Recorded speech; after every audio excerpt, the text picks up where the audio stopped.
হিসেবে ঘোষণা করা হয়েছে। আমাদের মন্ত্রণালয় থেকে মনিটরিং করবে 3টা জেলা মিলে, আমাদের ঢাকা জেলা, নারায়ণগঞ্জ জেলা, মুন্সিগঞ্জ, এই 3টা জেলাকে আমাদের মডেল জেলা হিসেবে ঘোষণা করা হয়েছে। তো সেজন্য আমাদের কি হয়েছে, নারায়ণগঞ্জ জেলাকে মডেল জেলা হিসেবে ঘোষণা করলে তো হবে না, এটাকে আমাদের জেলাটাকে, শিক্ষার মানটাকে ওই লেভেলে নিয়ে যেতে হবে। মডেল লেভেলের জন্য আমাদের যাওয়ার জন্য করতে হবে। আমাদের হলো জানুয়ারি এবং ফেব্রুয়ারি মাসের 2 মাসের একটা পরিকল্পনা গ্রহণ করা হয়েছে। সেই পরিকল্পনার মধ্যে কী হচ্ছে, একটা টার্গেট ফিক্স করা হয়েছে। প্রথম আমাদের যেটা টার্গেট করা হয়েছে যে জানুয়ারির 1 তারিখ থেকে, আমরা তো বছরের প্রথম দিনই জানুয়ারির 1 তারিখে শিক্ষার্থীদের কাছে বই চলে যাবে, আমরা বই দিয়ে সাথে সাথে পাঠদান শুরু করে দেবো, তাই না? জানুয়ারির 1 তারিখ থেকে আমরা কিন্তু বছরের শুরু একদম প্রথম দিন থেকেই পাঠদান একদম সর্বোচ্চ লেভেলের দেওয়ার চেষ্টা করব। 28 ফেব্রুয়ারি পর্যন্ত, জানুয়ারি 1 থেকে 28 ফেব্রুয়ারি পর্যন্ত টার্গেট দেওয়া হয়েছে। ম্যাডামের কাছে লেখা আছে, আপনারা সবাই পরে যার যার শ্রেণী অনুযায়ী টার্গেটটা লিখে নেবেন। সেখানে হচ্ছে আমাদের দ্বিতীয় শ্রেণীতে বাংলা টার্গেট দেওয়া হয়েছে।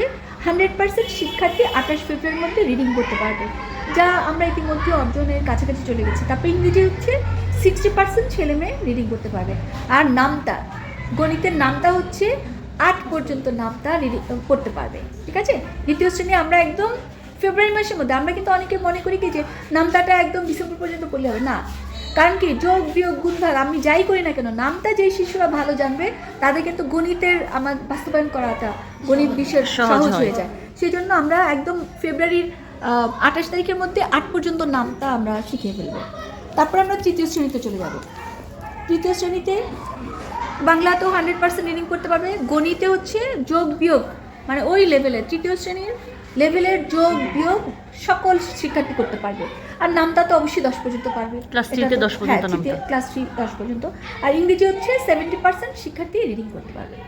তারপর আমরা চতুর্থ শ্রেণীতে বাংলা 100% রিডিং করতে পারবে, ইংরেজি 100% রিডিং করতে পারবে, গণিতে গুণ ভাগ 100% করতে পারতে হবে যারা চার প্রক্রিয়ার যোগ বিয়োগ গুণ ভাগ।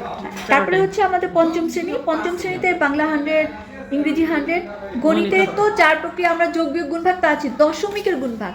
আমাদের যেটা প্রবলেম হয় পঞ্চম শ্রেণীতে গিয়ে দশমিকের গুণ ভাগগুলো আমাদের শিশুরা কিন্তু যারা গণিত পড়েন, তাই না, ওটা সমস্যা হয়। এই জন্য আমরা কি করবো, এই 28 ফেব্রুয়ারির মধ্যে দশমিকের গুণ ভাগ আমরা অর্জন করে ফেলবো। এটা হলো আমাদের এই 2 মাসের টার্গেট।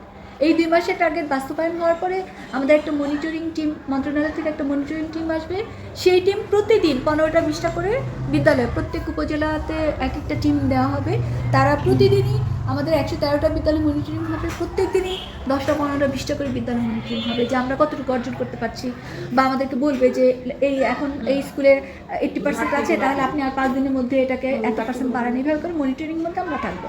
তা আমার কাছে মনে হয় যে আপনাদের এই স্কুলের যে টার্গেট আছে, আমার এই টার্গেট পূরণ করা আমাদের কোনো মনিটরিং টিম না থাকলে, শুধুমাত্র আপনারাই যদি করেন ইনশাল্লাহ 100% হবে, এবং যারা মনিটরিং করতে আসবে তারা খুব হ্যাপিলি দেখে যাবে যে চ্যাংনাম স্কুলের 100% অর্জিত হয়ে গেছে। যে কোনো কাজ আমরা সবার আগে করে বসে থাকবো, আমরা নিজেরাও খুব সাহসী থাকবো, তাই না, নিজেদেরও ভালো লাগবে। অনেক পরে যায় তখন আমরা দেখে আফসোস হয় না, আপনারা করে ফেলে আরো ওটাকে মানে আরো যেন ভালো হয়, আরো যেন সাবলীল হয়, তাই না? আপনি ধরেন 1 থেকে 100-এ গেলেন যে আমার আরো কিছু ফিডব্যাক দেওয়া দরকার, ফিডব্যাক দিতে থাকবেন, অসুবিধা কোথায়? আপনি 100 করে ফেলেছেন ধরেন 31 জানুয়ারির মধ্যে, তারপরে হলো এই যে ওর রিডিংটা খুব ভালো পারে, আরো যেন সুন্দর করে পারে, তাই না? আমাদের উচ্চারণগুলো তো আপনার ইংরেজি বলেন আর বাংলা বলেন, আমাদের কিন্তু ধ্বনির উচ্চারণগুলোতে বা লেটারের যে উচ্চারণগুলো সেগুলো সৌন্দর্যের তো কোনো শেষ নাই, তাই না? ওগুলো আমরা বারবার যে প্র্যাকটিস করতে পেরেছি, আমরা বারবার প্র্যাকটিস করবো যেন একদম উচ্চারণগুলো সঠিকভাবে তার উচ্চারণ করে খুব সুন্দরভাবে সবাই যেন, কারণ সাবলীল পাঠক কিন্তু আমরা রিডিং করতে পারলে সাবলীল পাঠক না, তাই না? হ্যাঁ, আপনার সব গ্রামাটিক্যাল যে জিনিসগুলো আছে, একেবারে ধ্বনির উচ্চারণ থেকে শুরু করে বিরাম চিহ্ন সবকিছুই